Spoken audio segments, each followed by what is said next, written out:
Hello everybody and welcome back to another Atris Studios tutorial. Now today we're going to be taking a little break from our RPG game dev series. I'm doing a lot of back-end stuff on that one, so I didn't want to bore you guys with putting out a video on that just yet. So whenever that thing's ready to go, we're going to post about that. But for now, we're going to go ahead and start part one of a two-part series of creating an infinite runner 2D game. So we're going to go ahead and dive on in and yeah, follow along if you guys want to. So it's very simple, really. Today we're going to be setting up the background and of course the player character. And then of course the next tutorial we're going to do is going to be setting up like the obstacles and of course the game manager's mechanics. But what you're going to need here is of course some form of background image, and then some form of image that you're going to be using as your ground, right? And then lastly, you're going to need some form of character. Now, each one of these things you can get either by purchasing or by finding some form of free commercial asset.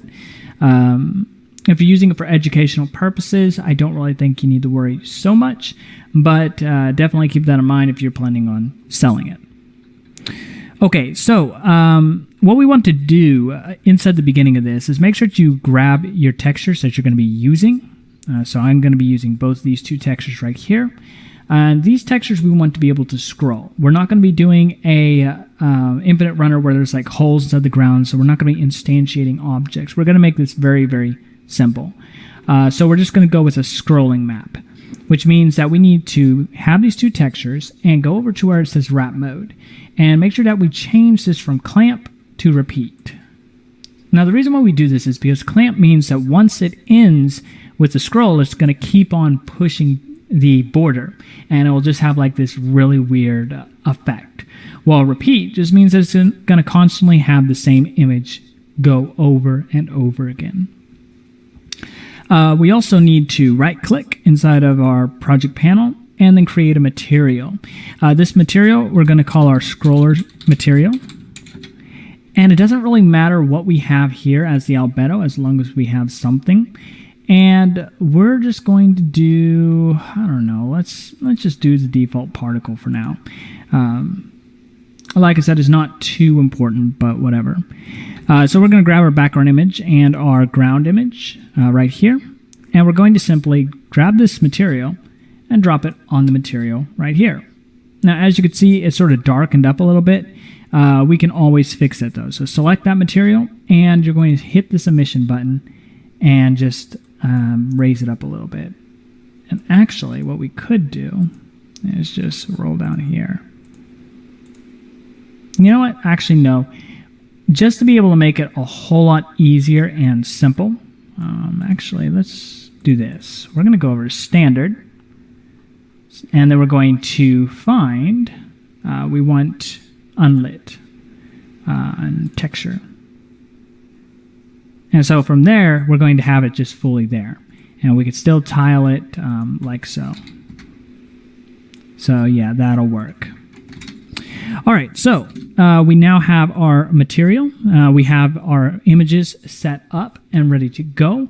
Now we just need to be able to program them to move. And this is quite simple, really. So once this decides to load up, we're going to go over to our scripts folder. If you don't got a scripts folder, that's okay. Simply select your assets folder, right-click inside the project panel, select create, and then select folder, write in scripts, blah, blah, blah. The next thing we need to do is we need to create a game manager script. So right-click, create C# script, and call it game manager. I'm going to go ahead and pull this open. Like I said, it is a blank document here. If you have the two starter functions, that's okay. You can erase them if you want to, or you can keep them. It's up to you. So we're going to start off with a public sprite renderer. That's not how you spell sprite renderer. It says sprite renderer. And we're going to call this underscore background. We're also going to get another public sprite renderer. So sprite renderer. And we're going to call this our ground. Like so. We also want to be able to determine how fast the ground is moving. So I'm going to write in a serialized field and then make this a private float called let's do BG underscore speed. And we're going to make this speed equal to maybe 0.5f. We're going to do the same thing here. We're going to serialize this field and make this a private float called G underscore speed, which is equal to, we'll go 1 for now, and if we want to change it later, we can. Now the reason why we're serializing these is because we don't want them to be set as public. If we set them as public, then anybody has the ability to access them. While if they're just serialized, we can see them inside the inspector, but we can't really access them besides that. We also want to create 2 vector 2s. One is going to be called the G offset, and one is going to be called, actually I want to do this right here, BG offset. And then we also want a continuous increase speed. So we're going to serialize this field as well, private float, and we're going to call this increase speed. Make that 0.01f. So over time, the level will speed up and it will appear as if the background is also speeding up as well. Okay, so we got all those done. Nice. Let's go ahead and create our void update function. And right here, we just want to be able to do or call the background and ground offsets to be able to change. So I'm going to actually create 2 private methods. So we're going to say private void called update background. And inside here, we want to simply call the, let's see, the BG offset. So BG offset, and we're going to say .x. Then we'll do plus equals, and then we want to create a new vector here, or we want to actually increase that x value. So the plus equal is just simply going to add this value. So we're going to say BG speed, so BG speed. Then we're going to say, actually, before we do that, no, we're going to do BG speed plus or multiplied by time dot delta time, like so. But before that, we also want to be able to increase the increase speed. So we also want to say BG speed, and we're going to say plus equals increase speed multiplied by time dot time. So actually, no, we're going to go delta time as well. There we go. So this is going to increase this value right here, and then this is going to increase the x value right there. Next, we need to be able to have access to the texture offset to be able to actually make the texture move. So we're going to grab our background. So background dot material, because we're getting that material that we just created, dot offset. So we're going to get main texture offset, and we're going to make it equal, actually first, dot x is equal to BG offset dot x. Actually, no, we don't even need the dot x. We could just do BG dot offset because we're not messing with the y-axis. All right, so that's all we need to update the background. Let's go ahead and grab this whole function here. And what we're going to do is we're just going to duplicate it. So, boom. Just paste it right on in there. Just rename it to be update ground. Change this from BG to just ground speed. And, of course, change that to the ground offset. And change that to the ground offset as well. Change that to underscore ground. And change this to the G speed. All right, so now since we have that taken care of there, all we need to do is call it here. So update background and update ground. So now, if we head over here into Unity, it should be ready to go. We just need to assign of course, the sprite renderers, and we also need to create a game manager object. All right, and she is done, finally. Okay, so let's right-click here, and we're going to create an empty game object there, and we're going to do a plus game manager. That's what we're going to call her. Go ahead and drag her to the top. We literally could leave her where she is, but for now, we're just going to reset that so she's at 0, 0, 0. Drag our game manager script on there. We're going to grab our background image, drop it on there, grab our ground image, drop that on there, hit Control S, and then press play just to see the magic happen. Alright, so we now have the environment moving, which is great. I feel like this right here is moving a little too... Actually, no, I like that one. I think that this right here is increasing a little bit too weird, though. There we go. Okay. So the problem is that we're dealing with this time.delta time right here. So we're just going to increase it like so. And that should be all right. So we're going to get that back to where it needs to be. And hopefully we won't have that skip inside there. Otherwise, we're going to have to put this inside of late update and run it from there. Which wouldn't be too bad of an ideal, but I just am too lazy to do it.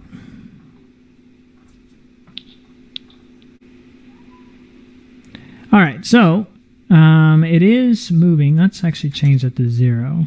Let's see if that helped. Okay, so that did help. Nice. So I guess we could keep that consistent. All right. So what we're going to do is we're going to go ahead and just decrease or erase this for now. Mainly because I just don't like how it updates. That's just not cool. So we'll just leave everything else as it is. All right, so we got the environment moving. It looks great. Let's go ahead and get our character to move now. Now the character movement is, well, quite simple, really. We don't really have to move the character anyway, or anywhere. The only thing we have to do is make the character capable of hopping into the air. Now occasionally you'd also be able to make the character like dive underneath something as well, but we're just going to do the hop for now. So let's do that. So the first thing we want to do with the character is we want to work on the script. So I'm going to go ahead and open up the player control script, and as you can see, it is blank. You can follow the same method that we did earlier to create a script for our player. And let's get on into it. All right, so the first thing we need to do is create not a public. We want to serialize this. Make a private float called jump force. We want to get a animator. Call it anim. Say void start. Anim is equal to get component animator, like so. And then we need to be able to make sure that the character is able to jump. So inside of our void update function, we're going to say if input.get button, and let's get button down actually. Then we're going to add in the jump input, like so. We also need to determine if the character is on the ground or not. So we're going to come up here and we're going to create a bool called is falling. And we're going to make that equal to false, like so. Then we simply need to go over to jump, add an and inside there, and we're going to say not is falling, like so. If all those are true, we're going to make our character hop, which requires us to have a rigid body 2D. So rigid body 2D, call it RB, come over here. RB is equal to get component, rigid body 2D, like so. Now we're going to say rb.addForce, transform, dot up, multiplied by our jump force. Then we're going to say force mode 2D dot impulse, like so. And let's go and set our default jump force equal to something like 5. I think that should be all right. We also want to tell this right here that we're falling now. So is falling is equal to true. Okay, so that takes care of our jump. Let's go ahead and take care of our reset. So we're going to come over here. We're going to say void on trigger stay 2D if collision dot game object dot tag is not equal to game object dot tag and is falling, then we're going to say is falling is equal to false. Basically saying if we touch an object that's not our player and we're falling, then we're going to say we're not falling anymore. All right, so for our animations, there are many ways we could do this. I'm going to just call it the easiest way possible, but definitely don't go this route if you have a lot of animations that you're going to be playing with. This is just because it's so basic. So I'm going to say if is falling, then we're going to say anim.play, and we're going to say jump. Else, if not is falling, anim.play, idle. Like so. So now we're just going to switch back and forth if we are falling or not falling. All right, so we now have that all set up. Let's head back over into Unity. Now what we're going to do now is create the character animations. This is very simple to do, okay? We've done this before inside of my previous series with creating a player character, 2D. So I'm not going to really go into too much depth about it. We're just going to create the animations. If you guys want to learn in more detail, make sure to comment below and I'll definitely start doing more tutorials on that specifically.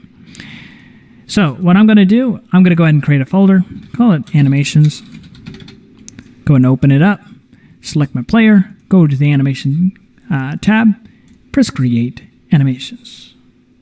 Now for this animation, I want to rename it the exact same way that I had it inside of the script. So we have, of course, our jump and our idle. So our idle, I'm going to call it idle, is not really an idle animation. It's actually a run animation. So we're going to simply drag our project folder right here, and we're going to select our textures right there. Then we're going to drag our animations into here. These are going to be our key frames. So drag that there, drag this here, drag that here, and then drag this here. So now if I press play, we should see our character moving, which is awesome. Let's go and create a new clip, and this one is going to be our jump animations. So type in jump, press save, and then simply drag in our jump, like so. Okay, so we now have our animation set up. Once Unity decides to finish updating, we're going to realign our project panel back to where it needs to be. And yeah, so let's just wait for it to go.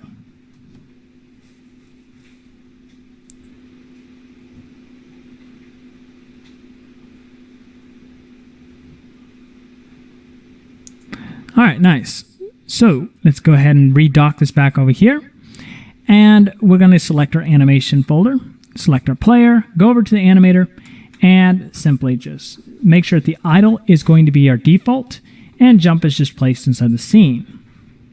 Once that's done, we're going to select our player, and let's go ahead and hide both of those for now.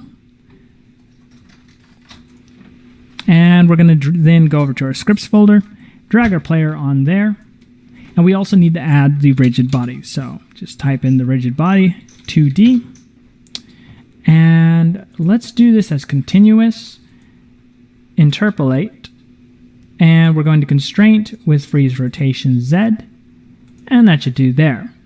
Go over to our scene view so we can actually see the collisions around our character. And actually, let's also get off of the preview. There we go. All right, so we want to be able to make sure that our character has some form of collision. So we're going to add a component, and we're going to call this a capsule collider 2D. And let's just scale it down a little bit. So the y-axis, we're going to scale it down to, y-axis is height, so 6.4. So this needs to be maybe a 2.5. Yeah. And let's roll in a little bit. And I'm thinking we're going to also add an R circle collider as well. So circle collider. And I can't see it because my thing's in the way. So circle collider. Boom. Make sure we set this as is trigger. We're going to drop this down to about a point. Oh, there it is. Okay. It's like right inside that little circle right there. And let's just drag it down to the feet. Like so. And we're actually going to raise that up a little bit. So now if we take a look at our capsule, good. It's aligning just the way we want it to. Make sure that this one is set as a trigger and the other one is set as not a trigger. Okay, so now since we have that done, we're going to hit, actually, let's go over to our project settings real fast. Go over to our physics 2D, make sure this is set to a -26 or higher. Go over to our game view and we're going to hit play and we're going to see what happens.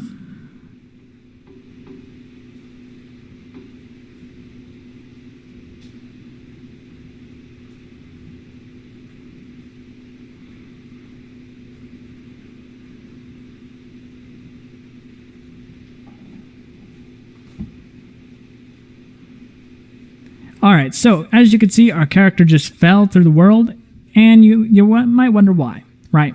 Well, here's the reason why. There is no collision on this ground object, which means that we need to grab a ground object, add a component. We're going to add a box collider 2D, and we're just going to adjust it. So just pull it down a little bit, and right there. So now if we press play, we're going to have that collision happen.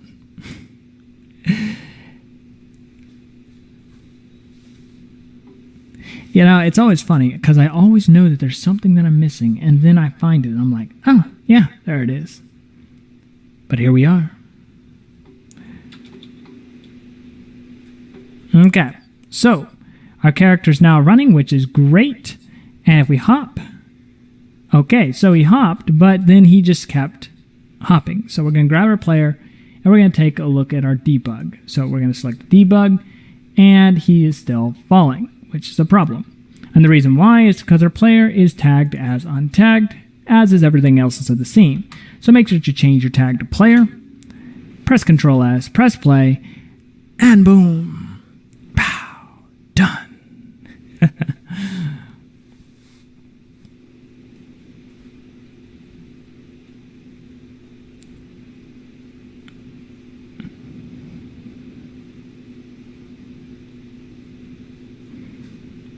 All right, so we have a character running, we hop.